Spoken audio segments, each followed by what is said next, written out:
Friends, I have been looking forward to this for a couple of months now. It is our second Sunday of the month, which means I get to have a conversation in front of all of you. And this one happens to be with my friend Kim Takenishi. Kim is a writer, community organizer, and is currently employed as a recovery center coordinator in Vancouver, Washington. They grew up on Oahu and has been in the Pacific Northwest for 21 years. Kim, would you join me for a conversation?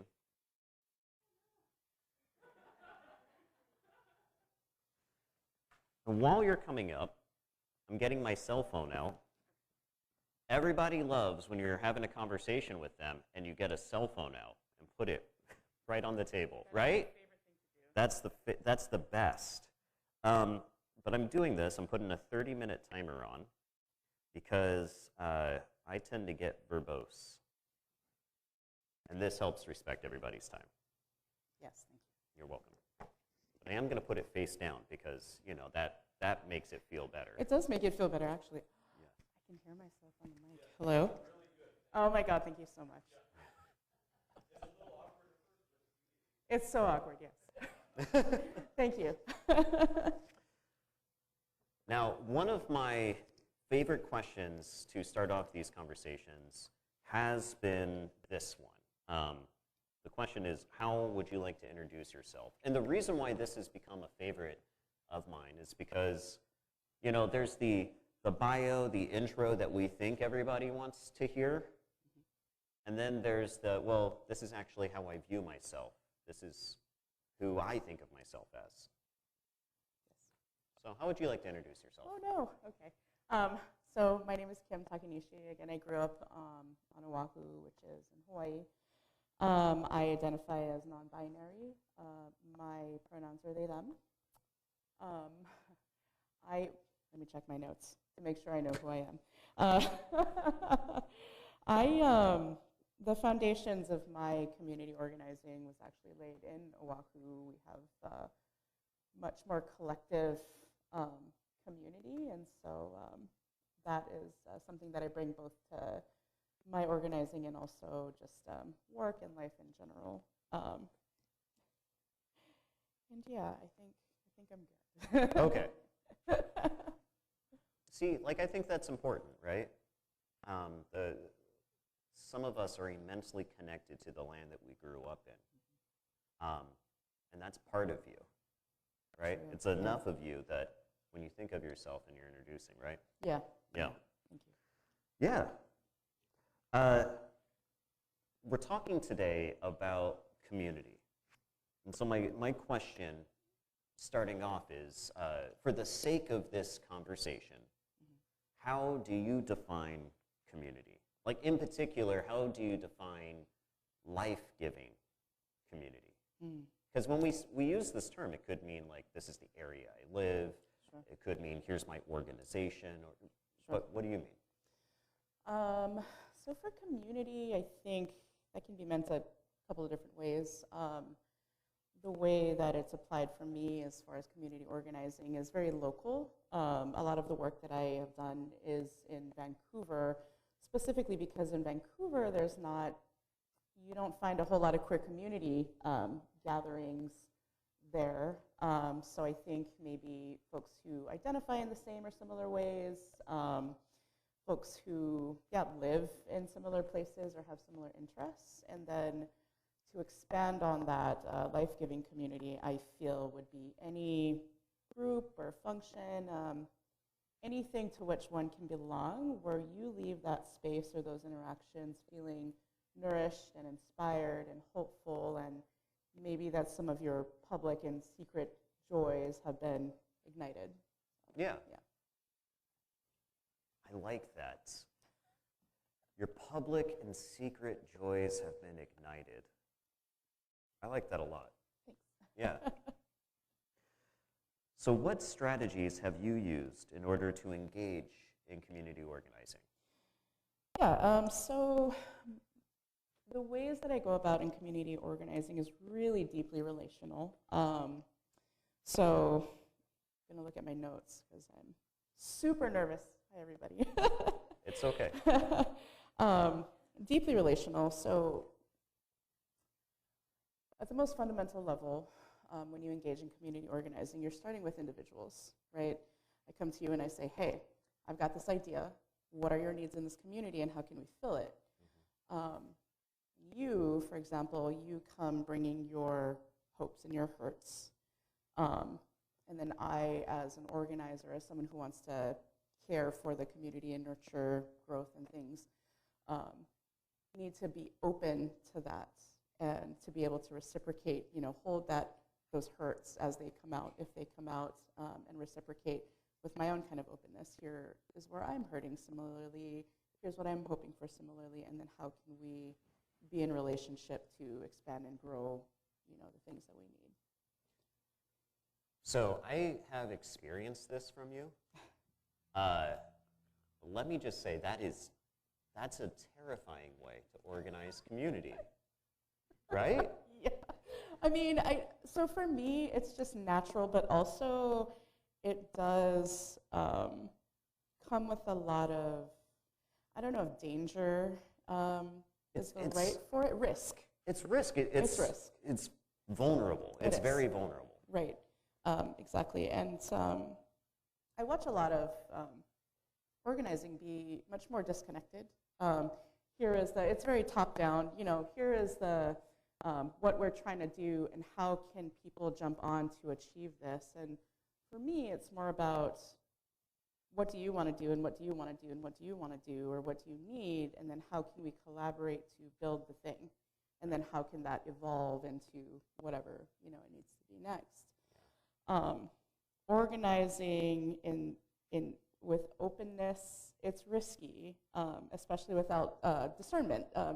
We talked about vulnerability with discernment, and I think with the willingness to be vulnerable, that's really powerful.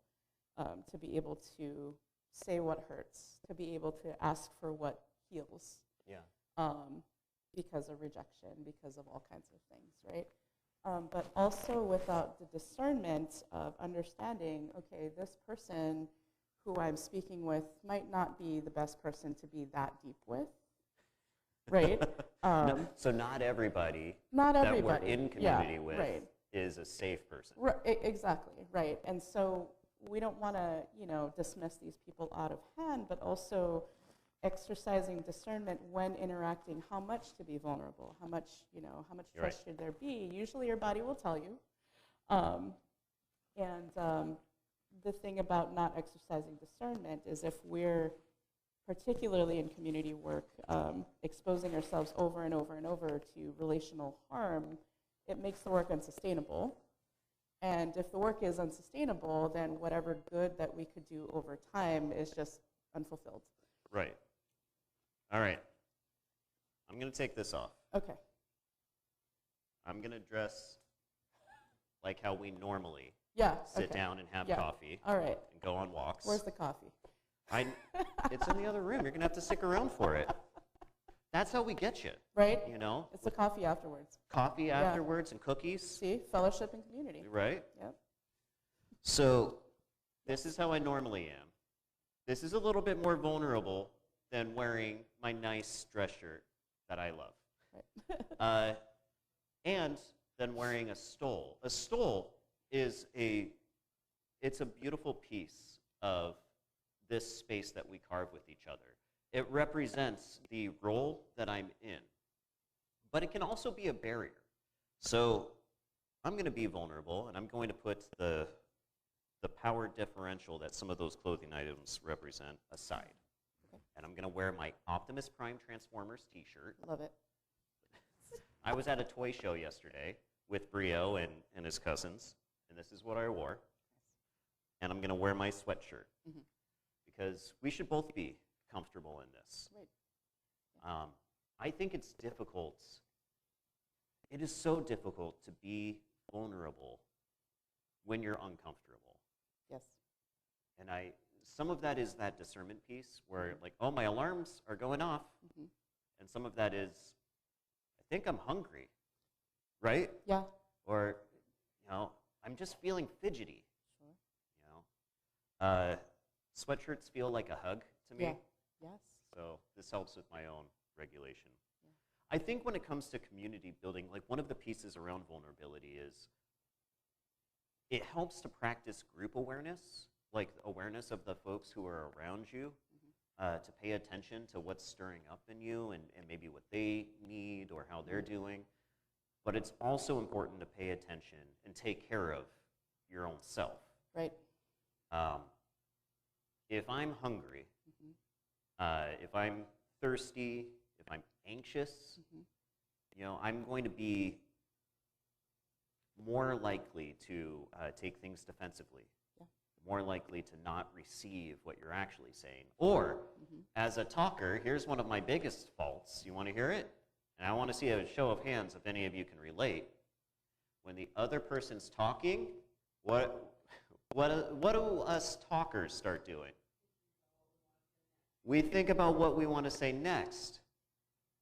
And that is, it's difficult to build together if we're just trying to, like, push our ideas out or make ourselves look good or, you know, look smart or whatever. You know, can I interject here? Absolutely. One of a very big pitfall, I think, of trying to help do community work is trying to swoop in and fix. Yes. Right. So that establishes a power differential. Yeah. Coming from, here I am, how can I come and fix this for you? Versus the equalizer of, here I am, let me listen. Here are some things I can offer, but what would help you? Right. So, yeah. Have I ever done that? I don't know, have you? Have I ever tried to be a fixer in our conversations? I feel like we both have. Yes. Yeah. Yes. We're like, well, Giuseppe, as a matter of fact, you can go ahead and do this thing, and this is the thing, right? And you're like, well. Right. Yeah. Well, and here's another side. I'm going to share a little bit of our, like, how we started getting to know each other. I showed up at a tea shop over in Vancouver, Dandelion Tea House. Tea House, yeah. And I came over there after doing a sermon, a whole service, and I needed to get some work done. So I'm up in the upper floor, and I overhear Kim and some of the other folks from Summer of Pride talking about receiving food that's been donated. Now, the way Summer of Pride was operating at the time, they would do 2 monthly get-togethers where they're just holding space with other folks. And I think the conversations around the event were just as important as the event itself. So one of those was an open mic night for acoustic instruments and, you know, vocal music. Yeah. And the other one was poetry reading. And wouldn't you know it, while carving out this space, they recognized that one of the local schools is having an issue getting food to families in need. Kim, I know a lot of professional organizers, like they do this for a living. Yeah. You haven't done this for a living, at least not the Summer of Pride aspect. Right. You were delivering pizza for Domino's at the time. That's true, yeah. You're delivering pizza. I was so struck by this because I was expecting, like, this is a big effort. You're getting food together, and it was huge. I came over to Kim and I asked, like, hey, what organization are you with? Yeah. Are you with, like, a youth organization? Are you with, like a houseless service organization? Like, I'm with Summer of Pride. Yeah. You know. And it was after Kim invited me to put boxes and boxes of food in the back of a truck that I learned that Kim is doing this while delivering pizzas. That your hands were so full. You know, I was so impressed. And then Kim invited me to have a drink and share my story. And this happened to be when I was carrying a lot of hurt with me following a really traumatic event on South Sister. I got lost. I got lost trying to summit a mountain. That was a really bad day, and I was processing a lot of that. And at the time, I didn't recognize it, but I was in a big depression. It was really the beginning of me learning how anxious I am. And Kim's like, "Tell me your story," and I start sharing. I'm like, "Okay, I've spoken enough. Your turn." No, I want to hear more. And they did want to hear more. And then I got to hear Kim's story at a later event. Kim was sincere when they were saying, "I want to hold space with you, and I want to hear your hopes. I want to hear why you do the things that you're doing, but I want to hear some of the hurt too. The hurts don't scare me away." And Kim didn't try to fix it. Kim didn't say like, "Hey, I think you're depressed." Because if Kim would have said that, I don't think I would have received it. It's like, yeah, thanks. Right? Yeah. That was a beautiful experience for me. Can I say a thing? Yeah. So coming back to, you had touched on taking care of yourself. Yeah. Food and all the things, right? And so this right here, the holding space, I think I watch a lot of people in a lot of settings, whether it's work or church or just general organizing, being a friend, being a partner, will give to the detriment of the self. While that theoretically is a noble practice, it's actually, I think, not. Because if you give to the point where you're drained, you don't have the capacity to hold space. Right? And so then even deeper into that is, we all have these hurts that if they are unaddressed, like if we don't understand where our woundings are, we're going to be trying to help people and just kind of bleeding all over everyone and projecting all of our stuff and causing harm. Yeah. Right? So then I guess for me, one of my even just general relational principles is really taking stock of the self and being connected to the self, and even from a spiritual place, if God is that still small voice, and you are disconnected from that voice and yourself, you don't hear where the next step is. You don't hear, how can you access that openness and that love if you can't hear? Yeah. How can you exercise that discernment of, here's a space I can hold, here is where I can be vulnerable if you can't hear yourself and God, right? So, yeah. Thank you for that. I think that's important. There are times that loving other people requires us to put ourselves on the line. Mm-hmm. Those moments exist. Oh. But they're not, I don't think sustainably we can do that all the time. Mm-hmm. It's one thing to be harmed or to die as a martyr. Mm-hmm. And we often lift those people up. Sure. I certainly have people who've stepped in for me that I'm so grateful for. But if you try to live as a martyr your whole life, I think you burn out. Burnout, resentment and anger and just, you burn out. I sometimes, so we know folks who, maybe they didn't burn out, but maybe they made some pretty questionable choices. And I sometimes, this is pontificating. Everybody's got their own stories and their distinctives. But I sometimes wonder how much of that is like the sense of, well, hey, I'm doing so much good. It's okay if I do this little thing over here. I'm only going to take $200 out of the church coffers. Yeah. Look how many people I helped this week. Right? Yeah. Yeah, the ethical question, and then does it balance with all the good that I'm doing to do, Yeah. So we've touched a bit on what are the dangers and opportunities that come with vulnerable relationships, but I'm wondering if there's anything else to flesh out there. Oh, I had something in my brain.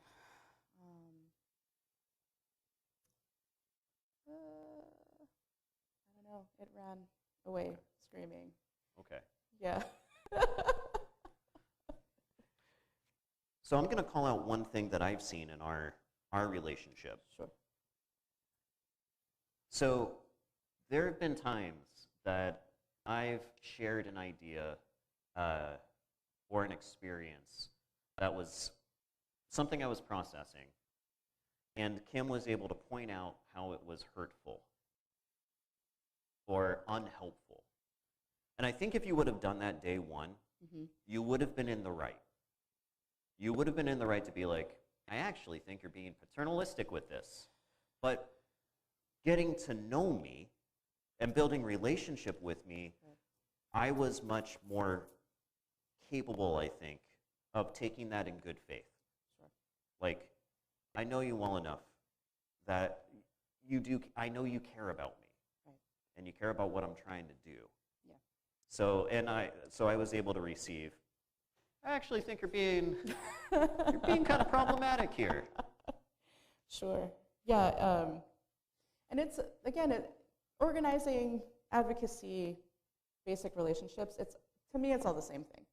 And so part of the discernment piece, and it's not just about personal risk, but assessing, like, can our relationship hold what I'm asking of you? Yeah. Can our relationship hold me handing you this giant, like, oh my gosh, I'm so hurt? Can the relationship hold me being like, Giuseppe, what are you doing, bro? Yeah. And vice versa, right? Yeah. And so, yeah, so that is another piece. Yeah. So, in your experience, what do you think people need to be in vulnerable relationships? And if it feels like, hey, that's so general. No, that's a great question. I think the first thing is boundaries. Which is part of the caring for the self. And if you aren't caring for yourself, that cliche, like, if you don't love yourself, you can't love other people, which is not specifically true in the sense, like, I cannot take care of myself and love you. Yeah. But in practice, if I don't take care of myself, I really have nothing to give you. So boundaries, and then that self-awareness, again, of, like, where am I hurting? And how does that affect the people around me? Right. So that self-awareness, and then vulnerability and discernment, and yeah. Okay. The thing that has been playing in my brain, I think for the last months and months, is the best thing, the most loving thing that I can do for the people I love is to love me. Right. And put myself first and take care of me. Because then, if I am nourished and always replenished and have what I need, then I can give you so much space and time, and support. And that is a huge factor in growing interpersonal relationships and also in community. Right. So. Thank you. Yeah. Now, church, what questions or thoughts are percolating for you? Rita, can you come up to the microphone? Hold it right about here under your chin. What I thought with the talk, loving yourself helps you love others. The more relationship you build with someone or people, and the loving relationships and wanting to work together, you would automatically show that in your expression. Well, I'm glad to help you. This is very helpful. we want to help our community, so I would love to help you do this. So this is why I'm so interested in this talk. She touched on this base here. And if you have love for people, you would automatically do and help them and do what comes to your heart of doing good things for your community and caring and loving others and helping. Yeah. Thank you, Rita. Thank you. Thank you. Yeah. All right. Other folks. Just for reference, by the way, I think of sharing relationship in a church. This is a form of community building, you know, even if you're not wearing that title. In fact, I think the average person in the congregation, it may be even more important. Like, I can have coffee with somebody and they know I care about them, but they don't stick around for me. They stick around because they feel they belong here with all of us. Yeah, that's true. So I was telling Giuseppe, the way that I was greeted and welcomed by all of you here, it felt so nice. I frequently have visited other churches closer to where I live, you know, who are welcoming and affirming and all those things, but the greeting didn't feel the same as here. Like, I walk in here and I'm like, oh, do I belong here? I might belong here, you know, which is pretty significant for me, I think. And yeah, we don't stay for the coffee, we stay for the community, for this warmth, for this love and connection. Right. Yeah. The coffee and the cookies, don't amazing. tell anybody. Yeah. Coffee and the cookies are an excuse for us to talk with each other. Of course. It's a little secret. Whatever brings people to the table. Right, yeah. They're at the table. They're at the table, Exactly. literally. Yeah, Yeah. literally. Thank you, yes. Yeah. Other people, other folks.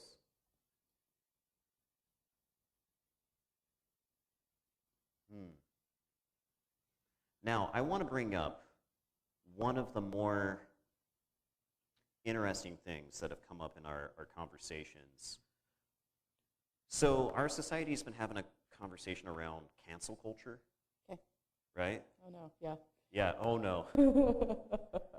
And it's been going on for a few years now. And we're pretty quick to say, that person, done. They're dead to me, right? And some folks, I think we do need to just like, this is toxic. Sure. Unless J.K. Rowling changes position officially on stuff, I'm just not going to be comfortable supporting her, Sure. Which is sad for me. You know, there's a little loss there. Yeah. But I don't know J.K. Rowling in real life. Right. Rowling is not in community with me. Rowling doesn't come to my dinner table and you know, doesn't come to our church. She's not come to Summer of Pride, you know. What do we do with the folks who are problematic in our worlds? Now, I said in a conversation once, not too long ago with you, like, you know, forget them. You know, that is the consequence of saying X, Y, or Z or doing X, Y, or Z. I was feeling, I don't know, maybe I was hungry. Maybe I was under-caffeinated. I don't know. Maybe you're human. Maybe I'm a human. Yeah. I feel like the answer to this question is extremely subjective, but for myself, I appreciate that. Yeah. For myself, I think it depends, because I feel like cancel culture, while there are places where, again, subjective, there are places where individuals get to say, like, wow, that artist did this thing in 1988, so canceled. You know, you don't get to have a voice in society anymore, or all of your work is no longer valid or useful. But that's a really, as a general principle, that's a really hard way to be, particularly because, and it happens most often with these celebrities and these personalities that are, I don't think that we necessarily see them as humans. No, we don't. We objectify them. And at the same You time, know? we have like a parasocial relationship Yeah. with them. Right. Like, oh, I know them. Right. And therefore, I'm entitled to something from them. Right. I don't, yeah, some sort of superhuman morality or something like that. And I think that, I mean, cancel culture on that level is going to be what it is. But I think that the bigger problem is when that kind of mentality way of being gets applied closer and closer in to where people who are humans, who you are, okay, for example, there are, and I have been one of them, community leaders who could be really damaging, whether it's on purpose or not. It's usually not. And a large part of that is because behaviorally everyone who comes to this work is hurt, significantly hurt. You're not supposed to say that. No, sorry. They've been healed. They No, don't have any wounds. That's why they do it. No, we're bleeding all over our people, yeah. I've got my stuff together. Right, yeah. Well, I mean, you do. Right? Thank you for bringing it up, yeah. though. Yeah, everyone who comes to this kind of work, particular, even social services, have been hurt and are trying to, turn. Should I stop? No, Okay. Finish your thought. Okay, trying to turn that hurt into good. And so when you have this person who's maybe doing all this good, but then they did this one thing, which, how about I take $200 from the coffers, right? Yeah. So then who do we want to be as individuals, as community, as children of the universe or God? Like, who do we want to be? Do we want to see this person as all bad and dehumanize them and be like, you know what, I don't care about your context. I don't care about your pain. I don't care about any of that. You have done something morally or ethically wrong. Here is a betrayal. You are not a person to me anymore. Right? And sometimes that is warranted. Not the dehumanizing piece, but yeah, a person may have done such grievous harm that yes, we have to cut them off. Sure.